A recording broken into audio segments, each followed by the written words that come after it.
Luna Abyss is a lot of things. It's a shooter, it's a finely tuned platformer with plenty of traversal methods to get the hang of. It's a bullet hell. I mean, just look at all those balls, man. Being a narrative-driven experience, it's also a yap fest, but most importantly, it's a good game. Seeing that the central focus is the story, I'm not going to spoil anything throughout this video so you can experience it on your own if you're more interested in Luna Abyss. The narrative is what's supposed to keep your butt in the seat, but how about all that other junk in between all that chin wagging? One of the first things you'll notice about the gameplay is your ability to lock on to an enemy, meaning most of your shots will connect. So a lot of the difficulty comes from your movement and ability to survive in the midst of a hail of balls coming right for your face. Naturally, as you progress, you'll unlock stuff like a bubble shield, dash, sliding mechanics, double jump, and more, all of which will help to improve combat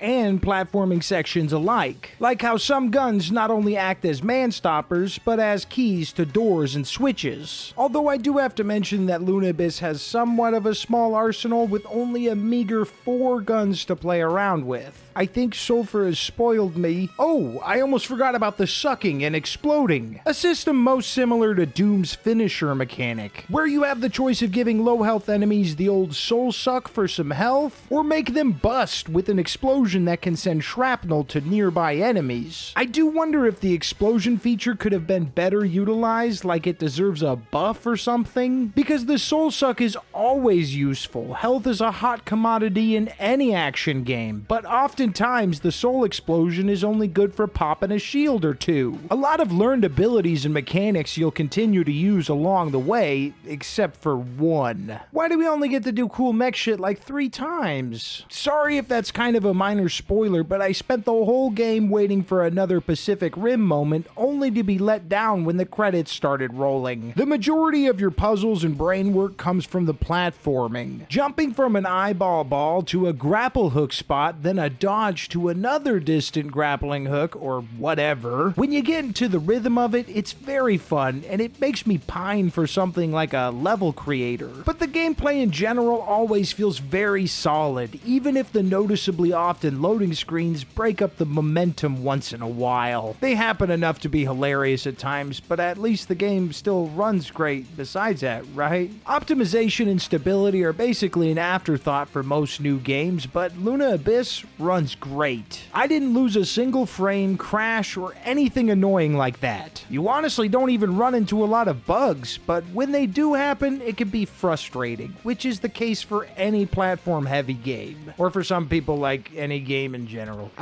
Gamer rage, another normalized feature of modern gaming. Unlike the game's steadiness, it does have some issues with difficulty spikes and balance. Playing on Warden, which is what I assumed is the normal difficulty, the first reactor boss had me banging my head against my desk for a bit. Also, it's fine to give your difficulty settings cute little nicknames, but consider tossing some parentheses in the description or some shit. That would be real cool of you. This is gonna sound like cope, but I really think the first boss is bugged or unbalanced, because the next boss I went toe-to-toe with seemed much more fair, and honestly better designed in general, with more interesting parkour and an even better song playing. That shit slapped, I'm not gonna lie.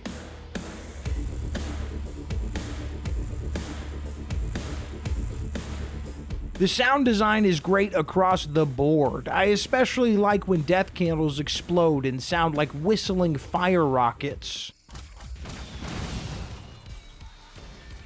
There's a good bit of enemy variety, and with the amount of balls you'll be dodging, you have to plan out your attack combos, which makes the gameplay feel rhythmic, especially when it's a well-balanced, fun, but hard boss fight like the final one. No fall damage helps you to keep your flow, plus it helps for some cool level transitions, which the levels themselves are a high point for the game. The environments are all creepy, cool, and uncanny. It's just a shame that with all that detail put into them, them, level exploration is rarely ever rewarding. Secrets, even just a read-along log, are few and far between, even in giant rooms that could take 5+ minutes to search through the outer areas. Sometimes you even get punished for exploring, which is a big no-no in my opinion. But still, I do think the world itself is Luna Abyss's biggest strength. The art and design team absolutely killed it with every inch of detail they put into it. Since there's no world rich tag on Steam, they had to go with story rich, so we should talk about the narrative. Also, I don't really know if there's a world rich tag for games on Steam, I just needed a transitionary line. The story is fairly predictable, but not bad by any means. I'm kind of a tough audience though, it can take a lot to get me invested when I'm mostly here to shoot bad guys. I wouldn't do this if you're on your first playthrough, but you can skip past cutscenes if you're not vibing with the narrative. I say give it a chance though. As for the RPG light conversations,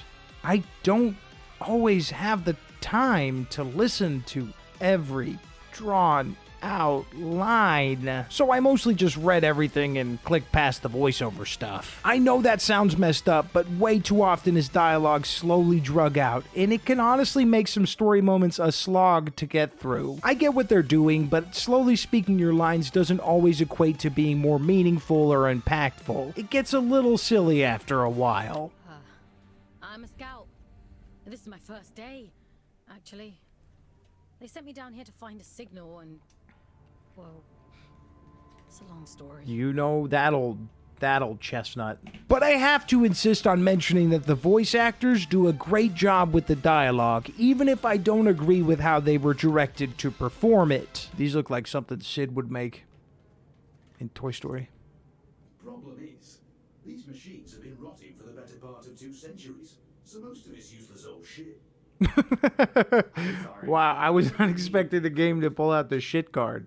Well, Alright, I like Everett. You play as the homie Fox, who's been kidnapped and forced into doing the All-Father's bidding, which turns their whole world upside down as they involuntarily plug into the Matrix. Their prison sentence comes paired with an in-game counter that tracks how many days are left until freedom. But it's a rather silly, meaningless number, often subtracting days, moments into a mission for doing something with minimal effort. Still, I think it's a cute little addition to the experience. The story may be a bit formulaic, but I still feel enough of a draw to Fox. They're pretty much a badass right from the get, both in character design and personality. Why do we look like we went from, like, low-level gutter trash to one of the top-tier microtransactions in a mobile game, dude? After like 20 minutes. They're stoic, but not without their charm, despite feeling uneasy and dragged through their mission. They kind of remind me of an 80s action hero. I'm more capable than I look. Yes. So I hear. I think the story is one to be chewed on. The less I played, the more I liked it. I recommend sitting with some of its themes and metaphors, even if some of them are really on the nose. Your central steps lie just beyond this point.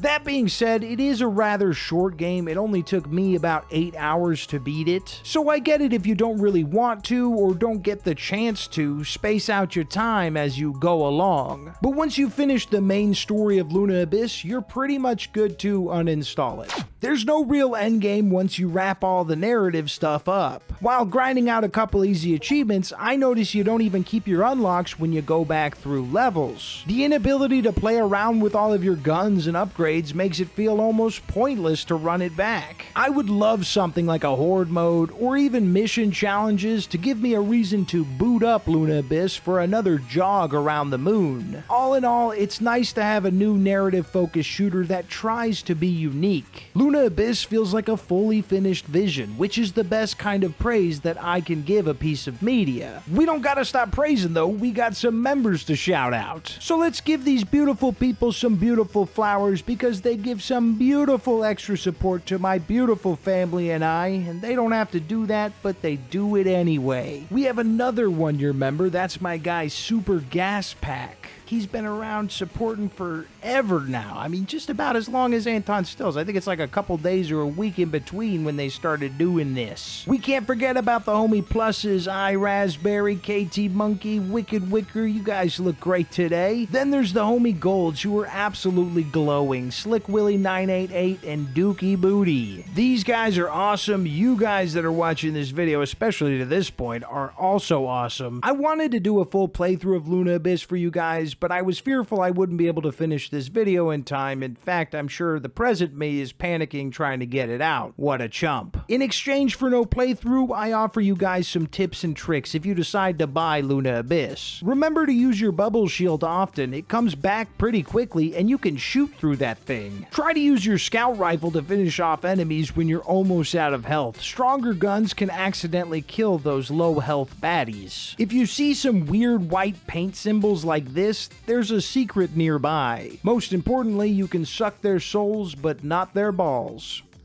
I seriously wrote that down when I was playing this game and taking notes. And then I thought it was a good idea to put it in the video. At least it's at the very end. It has those moments. It has those moments where you're like, whoa. Is it your turn to give me the suck?